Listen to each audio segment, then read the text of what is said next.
And just could you let me know if you can hear anything from my side later on? Just to great. Can you hear the background music? Can anybody hear the background music? Is it too loud or is it okay? Yes, all right. It's good. Thanks a lot. Thanks a lot. Right, and so thank you very much for coming to my presentation. And my presentation is entitled Creativity and Digital Game-Based Learning, a game selection framework for non-gaming teachers, featuring Animal Crossing New Horizons. And yeah, so I'll just introduce myself, Locky, and my email address is there. I'm from the Center for Applied English Studies, CAES, at the University of Hong Kong. And actually today I am as you can see, I am very well dressed. This is actually the Animal Crossing t-shirt that I have. Hope you like it, and I hope you also like my presentation. All right, to start with, here's a little bit of information for everybody about the idea of DGBL, Digital Game-Based Learning. Okay, some facts for all of us, whether you like gaming or not. Right, so how has digital games impact our lives during COVID? This is all based on a research report done in the US. So it may not be the case for Hong Kong, but should be very similar in many sense.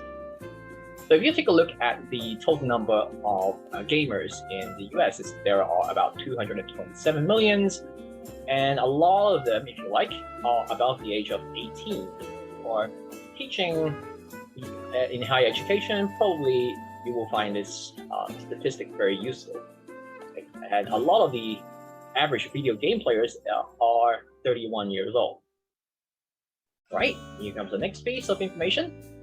So as for the gaming community, you can see that, well, a lot of them are white people, but also many other ethnicities are involved too.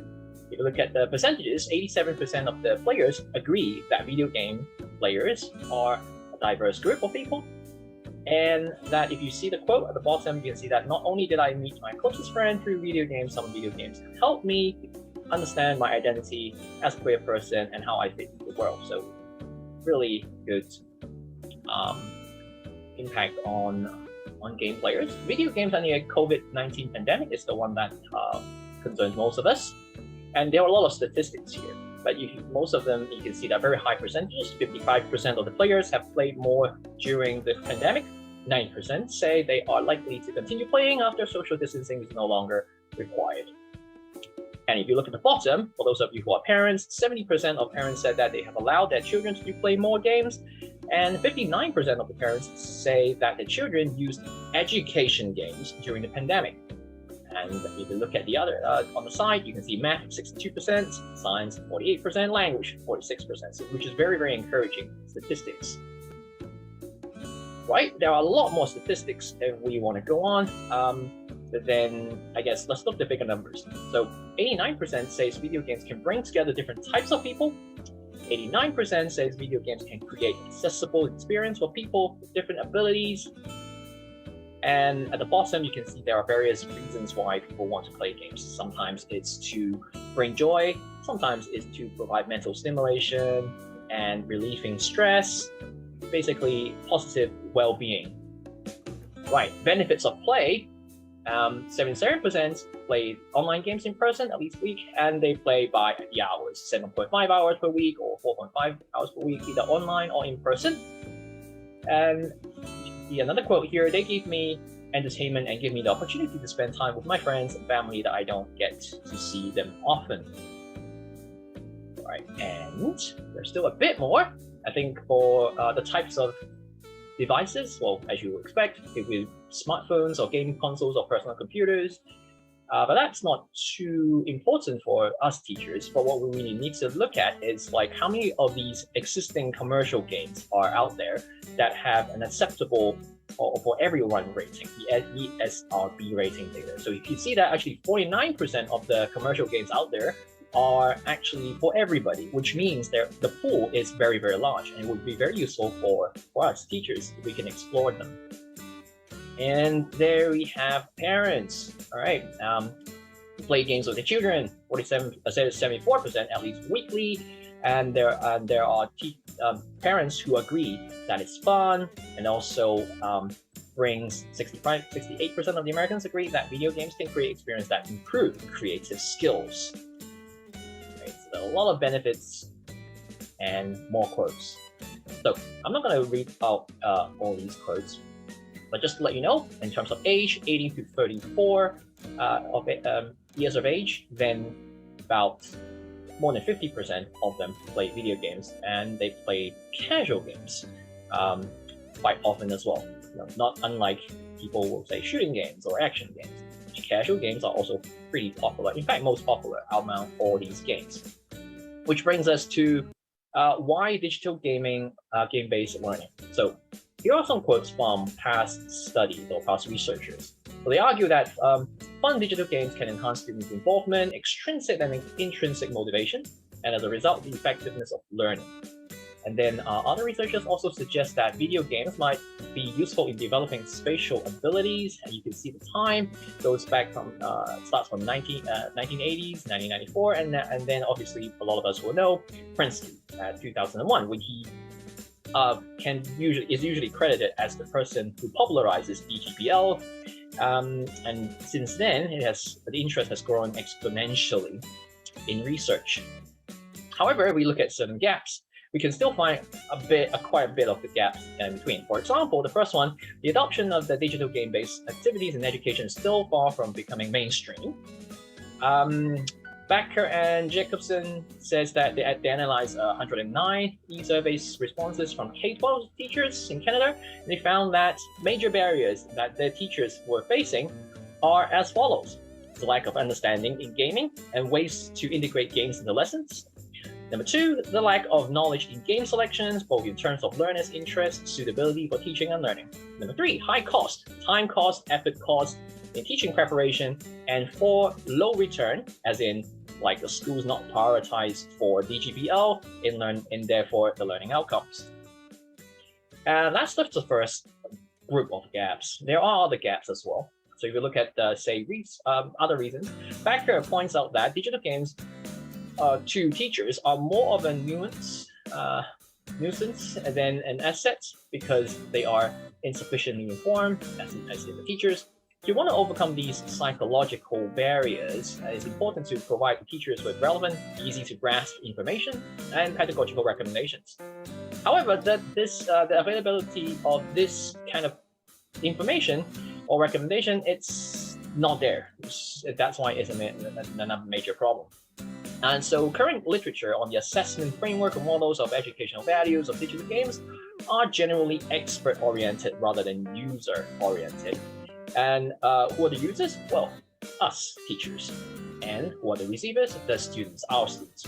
Therefore, empirical data are commonly collected from expert designers, scholars of a particular game, but rarely do these quantitative studies gather comments from experienced student player of a game, or attempt to guide a non-digital gaming teacher. So the assumptions are as follows. Right. Past research kind of assumes, one, the assumption that experts know more about gaming than gamers and teachers. Number two, the assumptions that expert knows more what gamers and teachers need. And assumption number three, that non-gaming teachers have adequate understanding of multiple games to accurately perform the game evaluation using experts models. So you can see how there are so much misalignment and assumption there. So one quote from Bakker again: teachers rarely have the time to locate, review, synthesize findings from scholarly publications, and then create lesson plans from scratch using what for many of them is an unfamiliar technology. So exactly this is what I am going to offer in this presentation, as also in my paper.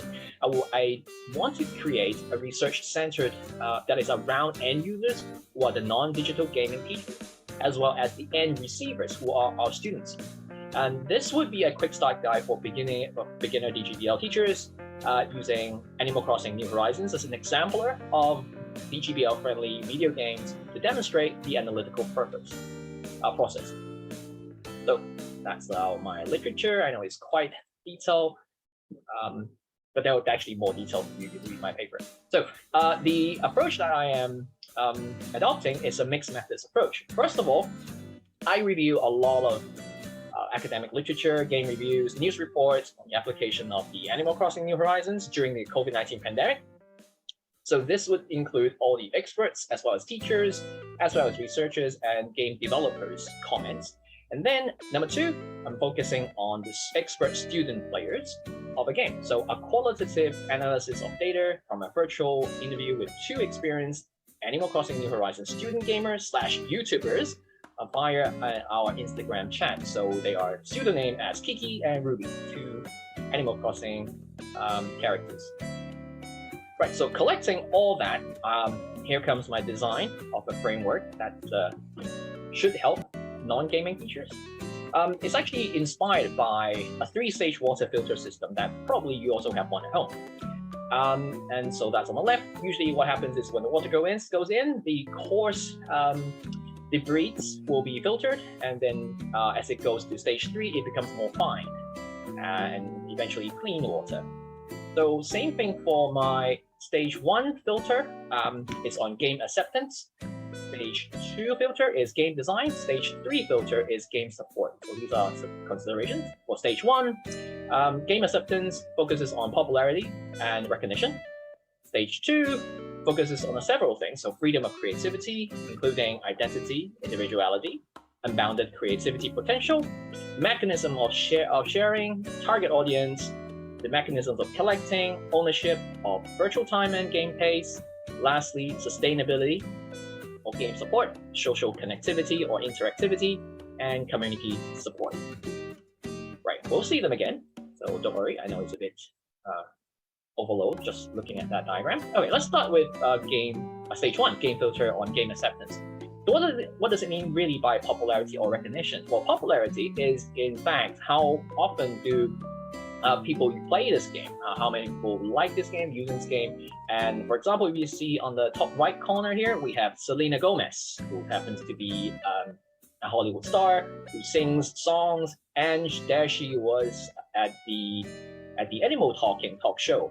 Right, that's her avatar, and she actually being interviewed virtually. And as for recognition, you can look at a list of awards for any of the games. Most likely that will guarantee that you have already filtered a lot of the unsuitable games, right? So after the filtering of the stage 1, which can filter out a lot of the unwanted ones, we come to stage 2 filter, which is the game design. Now, if you look at a game, whether that game provides opportunities for freedom of creativity, does it allow you to create like a home on top? Does it allow you to create identity, individuality by, say, placing all your furniture the way that you want and designing your house the way you want, so on and so forth. So that would be an unbounded creativity potential. How far can you go with a game like that, offering what they have already existed in the game? The mechanism of sharing would be the picture at the bottom right. As you can see here, people can design whatever they want on the tiles of the wall, and then they can share their code for everybody around the world to download. So if you want to create something similar or even the same, you can download this code, download these patterns from the code down there, MA9344, blah, blah, blah. Okay. That's the mechanism of sharing. Target audience would be like the game that you're considering. Does it meet the age that your target students are actually in? So for example, higher education. As for higher education, this Animal Crossing game will fit perfectly because most of them are at the age of 13 and above. All right, mechanism of collecting is that whether your game has any mechanism for collecting things, collecting items. So people like to collect things naturally. So maybe some people like to collect stamps, some wealthier people like to collect cars. And if you're playing a game, is there anything that a player can collect? Right. Lastly, ownership of virtual time and game pace. So do you have your freedom to play whenever you want and to have control over time virtually? Right.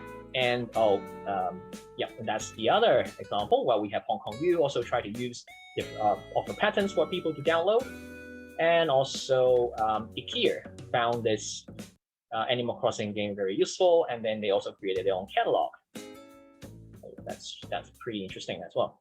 Next, we're coming to the last filter, which is sustainability, very important. So we spend a lot of time as teachers to create activities and games like that. So what if the game is no longer supported by the company themselves, like in this case, Nintendo? So we have to look at sustainability. Is there other people out there? Is there any social connectivity or interactivity that allows players to connect with each other online? How about community support? Is there any body who can back you up when the company does not support the game anymore? Is there anybody who has already created something out there so that you can use extensively, even if official support is no longer out there? So you can see here, we have Stanford University producing talks, all right, periodically. And then we also have the San Antonio Museum of Art, basically showcasing their arts in using Animal Crossing New Horizons.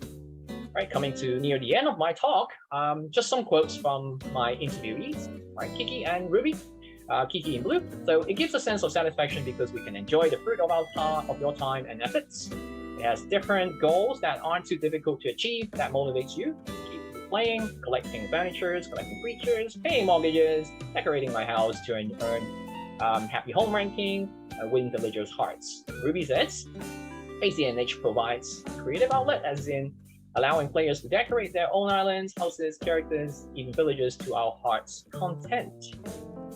There are more, which DGBL teachers of various subjects can benefit most from the game. Well, the Ruby in white says biology, because, for example, it introduces the animals belonging to different phylum through Cryptopedia, so that she gets to learn all these insect names, actually through playing this game. Kiki said maybe culture and history teachers, like they're reflecting different culture from the design of the villagers, in architecture, for example, Chinese-style interior, Greek-style interior, world heritage through Gulliver's series. Gulliver's another character in the game. Even visual arts. So Red, another character in the Animal Crossing world, sells paintings and sculptures. So you can use that as a means to introduce artwork to your students. So it covers a very wide range of disciplines if you really want to make use of it. If teachers are to use ACNH in teaching, what are the potential difficulties that will face? Well, Kiki said that it might be a bit time-consuming to prepare a necessary setup. The game itself wasn't intended for teaching, although it could be used as a useful tool to access teaching. It requires a lot of time to farm objects, items, but like I've mentioned before, if there are enough support, which this game has, you don't have to do a lot of things by yourself. You just have to input the code and you already have patterns. So that will actually help you save you a lot of time. And the community out there is just fascinating. Ruby says if the game is utilized within its capacity, the game would be useful in arousing students' interest in learning, increasing interactivity, as well as reinforcing and consolidating points to have been introduced, as long as it isn't too heavily reliant on transmitting knowledge as a normal class as supposed to do.